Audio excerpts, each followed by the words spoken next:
ପିଲାଦିନର ସାଙ୍ଗ ପୁଣି ସ୍କୁଲ ବେଳର ସାଙ୍ଗ, ଟ୍ୟୁସନ୍ ବେଳର ସାଙ୍ଗ, ଏମିତି ବହୁତ ପ୍ରକାର ସାଙ୍ଗ ଥାଆନ୍ତି। ଆଜି ଏମିତି ଏକ ସମୟ ଆସିଛି ଯେଉଁଟାକି ଚାହିଁଲେ ବି ସେ ସମୟ ଆଉ ଆସିପାରିବ ନାହିଁ। କାହିଁକି ମୁଁ ଏକଥା କହୁଛି, ସମୟ ହିସାବରେ ସବୁକିଛି ପରିବର୍ତ୍ତନ ହେଇଥାଏ। ଆଉ ସେ ପରିବର୍ତ୍ତନ ହିସାବରେ ଆମକୁ ସମସ୍ତଙ୍କୁ ସମୟ ଦେବାକୁ ପଡ଼ିଥାଏ, ଯେଉଁଟାକି ଚେଷ୍ଟା କଲେ ମଧ୍ୟ ସେ ଜିନିଷଟା ହେଇପାରେନି। ଏମିତି କହିବାର କାରଣ ମୋର ବାସ୍ ଏଇଟା, ମାନେ ପ୍ରତ୍ୟେକ ବର୍ଷ ଏମିତି ଗୋଟେ ଫେଷ୍ଟିଭାଲ୍ ଅଛି ଯେଉଁଟାକି ସମସ୍ତେ ଥାଇକି ବି ଆପଣଙ୍କ ପାଖରେ କେହି ନଥିବେ। ସମସ୍ତେ ଥାଇକି ବି ଆପଣଙ୍କ ପାଖରେ କେହି ନଥିବେ। ସବୁକିଛି ଥାଇକି ବି ଆପଣ ସେଇ ଜିନିଷଟା କରିପାରିବେନି, କି ସେଇ ଜିନିଷଟା ମାନେ ଆପଣ ଉପଭୋଗ କରିପାରିବେନି। ଏମିତି କାହିଁକି ହୁଏ କେଜାଣି?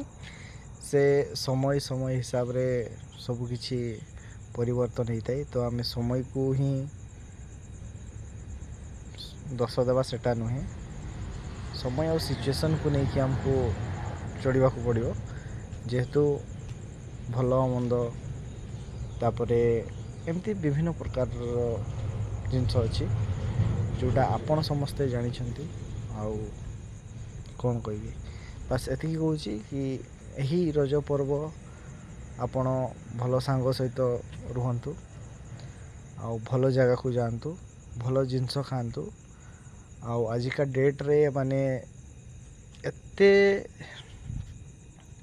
ଭେଜାଲ ଜିନିଷ ବାହାରୁଛି, ସେଟା ମାନେ କହିବା ବାହାରେ।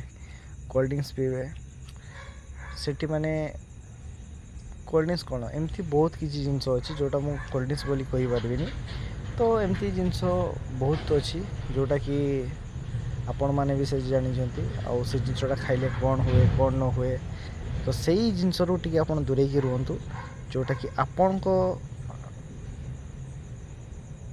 ସହିତ ଭଲ ହେବା ସହିତ ଆପଣଙ୍କର ପରିବାର ବି ଭଲ ହେବ। ଆଉ ଆପଣମାନଙ୍କର ପ୍ରତ୍ୟେକଟି କାମ ଭଲରେ ହିଁ ହେବ।